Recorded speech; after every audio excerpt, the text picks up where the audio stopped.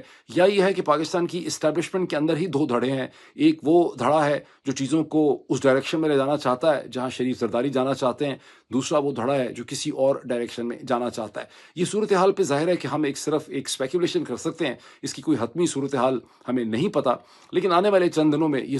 جو بھی سچویشن ہے یہ زیادہ کلیئر ہو کے ہمارے سامنے آ جائے گی. دیکھیے، اگر آپ لوگوں کو ڈاٹ کنیکٹنگ کی عادت پڑ گئی ہے اور اپنے ذہن میں آپ ڈاٹ کنیکٹنگ کر رہے ہیں، تو اس میں ایک چھوٹا سا نقطہ یہ بھی ایڈ کر دیں کہ آج ہی کے دن میں former prime minister Pakistan Imran Khan نے اڈیالہ جیل میں جب اکاؤنٹیبلٹی کی کورٹ کے مقدمے کے سامنے پیش ہوئے، تو اس کے بعد اخباری رپورٹرز کے ساتھ بات کرتے ہوئے پہلی دفعہ انہوں نے یہ کہا کہ 22 اگست کے جلسے کو میں نے کینسل کیا تھا اسٹیبلشمنٹ کی ریکویسٹ پہ، بیکاز اسٹیبلشمنٹ کو پریشانی تھی کہ مذہبی رہنما یا ورکرز بھی اسلام آباد میں ہیں، یہاں کوئی مسئلہ کھڑا نہ ہو جائے. اور اسی سلسلے میں اسٹیبلشمنٹ کا پیغام لے کر اعظم سواتی میرے پاس آئے تھے. یاد رہے کہ 22 اور 23 اگست کو جب عمران خان نے اس حوالے سے بات کی تو ایک سیاستدان کے طور پہ وہ اس بات کو اس وقت انہوں نے چھپا کے رکھا یا پی گئے، انہوں نے کھل کے اس کے بارے میں بات نہیں کی تھی. لیکن اب انہوں نے اس بات کو، جسے کہتے ہیں نا cat is out of the bag, کہ سوچ کے ہی انہوں نے اس کو باہر نکال دیا ہے. غالباً 8 ستمبر کے جلسے کے نتائج بھی ان کے سامنے آ چکے ہیں. اس کو اپنی کیلکولیشنز میں آپ ایڈ کر دیں. اب آئیں اس بنیادی سوال کی طرف کہ پی ایم ایل این کی حکومت نے، شریف زرداری حکومت نے 9 اور 10 ستمبر کو جو طوفان بدتمیزی اسلام آباد میں مچایا ہے، جس طرح سے انہوں نے گرفتاریاں کی، بیرسٹر گوہر کی، جس طرح سے شعیب شاہین کی گرفتاری کی، جس طرح سے بیرسٹر شیر افضل مروت کی انہوں نے گرفتاری کی، جس طرح سے یہ پارلیمنٹ میں گھس گئے، وہاں سے انہوں نے گرفتاریاں کی، اس سے انہوں نے حاصل کیا کیا ہے؟ بظاہراً تھوڑی دیر کے لیے انہوں نے ایک خوف کی فضا ضرور قائم کر لی، انہوں نے پنجاب اور خیبر پختونخوا کے درمیان میں جذبات ضرور پیدا کر دیے، لیکن انہوں نے اسٹریٹجک گین کیا کیا ہے؟ بیکاز جن لوگوں کو انہوں نے گرفتار کیا ہے ان کو یہ 24 گھنٹے نہیں تو 36 گھنٹے نہیں تو 48 گھنٹے قید میں رکھ سکیں گے، ان کی تو ضمانتیں ہو ہی جائیں گی. تو یہ بہت بڑا سوال ہے کہ انہوں نے کیا حاصل کرنے کی کوشش کی ہے اور انہوں نے کیا حاصل کیا ہے. ایک جو اسپیکولیشن چل رہی ہے، چونکہ ساتھ ہی انہوں نے یہ کلیم کیا ہے کہ ہم ایک کانسٹیٹیوشنل پیکج لا رہے ہیں، اس پہ کام ہمارا مکمل ہو گیا ہے، ہمارے پاس 230 یا 234 ووٹ ہیں، ہمارے پاس ایک میجورٹی ہے کانسٹیٹیوشنل پیکج کو پاس کروانے کے لیے، اور اس کانسٹیٹیوشنل پیکج کا تعلق سپریم کورٹ کی کمپوزیشن سے یا ججز کی ایکسٹینشن کے ساتھ ہو سکتا ہے. تو ایک کم از کم اس کے بارے میں اب اسپیکولیشن یا تھیری یہ ہے کہ انہوں نے پی ٹی آئی کے لوگوں کو اس طرح سے ڈرایا ہے، اور بہت سے پی ٹی آئی کے لوگ جو پہلے ہی کمپرومائز ہیں، جن کو سیٹیں اور ان کے فارم 47 ملے ہی اس وقت تھے جب انہوں نے زبانی یا لکھ کے ایفیڈیوٹ دیے تھے، وہ اب پیچھے ہٹیں گے، وہ غالباً اس کانسٹیٹیوشنل پیکج والے وقت میں آئیں گے نہیں. ہاؤس کے اندر جتنے لوگ موجود ہوں گے، کچھ کو آپ نے گرفتار کر لیا، کچھ جو ہے آپ نے ڈرا دیا، وہ کمپرومائز ہیں، تو آپ جتنا لوگ موجود ہوں گے ہاؤس کے اندر، اس کے اندر گنتی کر کے آپ کہیں گے کہ 2/3 میجورٹی جو ہے وہ پوری ہو گئی. لیکن دوسری طرف سے اسی 24 گھنٹے میں قاضی فائز عیسیٰ صاحب نے پہلی دفعہ اپنے منہ کھولے ہیں، لب انہوں نے کشا کیے ہیں، جب سپریم کورٹ کا ایک نیا جوڈیشل ایئر شروع ہوا، اور وہاں پہ اخباری رپورٹر سے انفارمل بات کرتے ہوئے انہوں نے یہ کہا کہ میں نے منع کر دیا ہے کہ میں کسی بھی طرح سے ایکسٹینشن جو ہے وہ نہیں لوں گا. وہاں پہ بھی بات ویسے انہوں نے ٹیکنیکلی ہی کی ہے، انہوں نے کہا کہ میں اپنے لیے نہیں لینا چاہتا، لیکن اور جج صاحبان کی اگر آپ مدت ملازمت میں اضافہ کر دیں تو ضرور کر دیں. اب یہ بات تو کامن سینس کی ہے نہیں کہ باقی سارے جج صاحبان کی ملازمت پہ اضافہ ہو جائے لیکن آپ کی ملازمت پہ اضافہ نہ ہو. ویسے بھی پاکستان وہ ملک ہے جہاں لوگ آخری وقت تک اپنے کسی بھی چیز کو ڈینائی کرتے رہتے ہیں اور اس کے بعد اسے ایکسیپٹ کر لیتے ہیں اور کبھی بھی ان کو کوئی شرم محسوس نہیں ہوتی. اس سلسلے میں جناب former army chief general Bajwa کی اگزامپل بہت ہی اسپلینڈڈ ٹیکسٹ بک اگزامپل ہے, جو آخری وقت تک کہتے رہے کہ مجھے تو ایکسٹینشن نہیں چاہیے, لیکن پھر انہوں نے ڈنکے کے چوٹ پہ ایکسٹینشن لی بھی, اور ایکسٹینشن لینے کے بعد بھی کہتے رہے کہ جنرل غفور اور جنرل فیض نے عمران خان سے جا کے سفارش کر کے مجھے ایکسٹینشن دلا دی, میں تو ایکسٹینشن نہیں لینا چاہتا تھا. تو ابھی ویسے ٹھیک طرح سے یہ کلیئر نہیں ہو رہا کہ یہ جو سارا کا سارا کچھ کیا گیا ہے گزشتہ 24 گھنٹے, اس سے شریف زرداری رجیم نے فائدہ اٹھایا کیا, انہوں نے گین کیا کیا ہے. شریف زرداری رجیم نے گین کچھ کیا یا نہیں کیا ہمیں ٹھیک طرح سے نہیں پتا, لیکن پاکستان تحریک انصاف کا وہ بیانیہ جو کسی حد تک کمزور پڑا ہوا تھا, مدھم تھا, اس میں ایک ایموشنل ایج نہیں تھا, اس میں انہوں نے گزشتہ 24 گھنٹوں میں 48 گھنٹوں میں بڑی توانائی دی ہے, بڑی انرجی دی ہے, جسے آپ ٹویٹر پہ دیکھ سکتے ہیں, واٹس ایپ کے اوپر دیکھ سکتے ہیں, فیس بک پہ دیکھ سکتے ہیں, یوٹیوب پہ دیکھ سکتے ہیں, دنیا بھر کے اخبارات کی ہیڈ لائنز میں دیکھ سکتے ہیں, دنیا کی امپورٹنٹ پرسنالٹیز کے ٹویٹس میں بھی آپ کو یہ چیز جو ہے وہ نظر آئے گی. اب پاکستانی سیاست کا یہ حال تو اگلے چند گھنٹوں میں ذرا کھل کے ہمارے سامنے آ جائے گا. میں صرف آپ کو وہ نوٹیفیکیشن دکھا دوں کشمیر افیئرس کا, جو پرائم منسٹر فارم 47 کے پرائم منسٹر جناب شہباز شریف صاحب نے 3 ستمبر کو ایشو کروایا ہے, اور جس میں ایک ایڈیشنل سیکرٹری یا جوائنٹ سیکرٹری نے اس کو سائن کیے ہوئے ہیں. یہ نوٹیفیکیشن آپ دیکھ سکتے ہیں. یہ نوٹیفیکیشن میں ایک 7 رکنی 7 ممبر کمیٹی بنائی گئی ہے منسٹری آف کشمیر افیئرس کے تحت, اور یہ جو کمیٹی ہے یہ آزاد کشمیر کے, جموں اینڈ کشمیر اسٹیٹ کے جو ایسٹس ہیں پاکستان میں بکھرے ہوئے ہیں, جو لاہور میں بھی ہیں, پنڈی میں بھی ہیں, پنجاب کے مختلف علاقوں میں بھی ہیں, شاید کے پی کے اندر بھی ہیں, جس کی بہت تفصیلات ایک کاشیر کے ایک کشمیری کورسپونڈنٹ ہیں وانی صاحب, جنہوں نے اپنے کالم میں وہ دی ہیں. وہ کالم بھی میں آپ کو اسکرین کے اوپر دکھاتا ہوں, اگر آپ اس کو پڑھیں گے, اردو کا کالم ہے, اس پہ بہت اس کی تفصیلات دی گئی ہیں. یہاں جو مسٹریس چیز ہے کہ ان ایسٹس کو بیچنے کے لیے کمیٹی بنائی گئی ہے, اور ان ایسٹس کو بیچ کے ان کے پیسے اگر کو ملتے ہیں, اس میں لکھا ہے اف اینی, تو کشمیری لوگوں کو کمپنسیٹ کر دیا جائے. یہ بڑی عجیب سی صورتحال ہے, بیکاز اس میں سے اچانک کیا ضرورت پڑ گئی ان ایسٹس کو بیچنے کی, اور اس میں سے کوئی اتنا بڑا فائنینشیل, حالانکہ ان کی کاسٹ تو بلینز آف روپیز میں ہوگی, لیکن پاکستان کے لیے یہ اتنی بھی بڑی رقم نہیں ہے. تو کیا وجہ ہے کہ یہ کیا جا رہا ہے؟ عام اس کے بارے میں آزاد کشمیر میں جو خطرہ ہے کہ یہ ایک سمبولک چیز ہے, یہ ایک پولیٹیکل ڈیسیجن ہے جو کسی کے انڈر پریشر یا کسی کو خوش کرنے کے لیے کیا جا رہا ہے. 2 طرف شک جاتا ہے, ایک تو آئی ایم ایف کا ان کے اوپر پریشر ہو سکتا ہے کہ آئی ایم ایف ان کو کچھ کہہ رہا ہے جس کا ہمیں ٹھیک طرح سے پتہ نہیں, لیکن آئی ایم ایف نے ان کو لٹکا کے رکھا ہوا ہے, کیونکہ $7 بلین کا جو ان کا ایکسٹینڈڈ فنڈ فیسلٹی کا پیکج ہے, اس پہ آئی ایم ایف مسلسل اس کو ایجنڈا کے اوپر لا ہی نہیں رہا, جس کی وجہ سے شریف زرداری رجیم کو خاصی پریشانی ہے. اور جو آئی ایم ایف کی میٹنگز ہیں 8 جو گزر گئی, 9 ستمبر کی, پھر 13 ستمبر کی اور 18 ستمبر کی, اس ایجنڈے میں پاکستان کے $7 بلین کا ایکسٹینڈڈ فنڈ فیسلٹی نہیں ہے. دوسرا یہ ہے کہ یہ نریندر مودی کو یا ان کی حکومت کو بلانا چاہتے ہیں ایس سی او کے ہیڈ آف دی گورنمنٹ سمٹ کے اندر, جو 15 اکتوبر کو ہو رہا ہے, شاید وہاں کسی کو یہ خوش کرنا چاہتے ہیں. یہ صورتحال بھی اگلے چند دنوں میں ہمیں کلیئر ہوگی, اور خاص کر کے اگر آزاد کشمیر سے اس کے اوپر کوئی کامنٹس ہمیں مل سکیں. ابھی اتنا ہی, پھر آپ سے ملاقات ہوتی ہے. Thank you.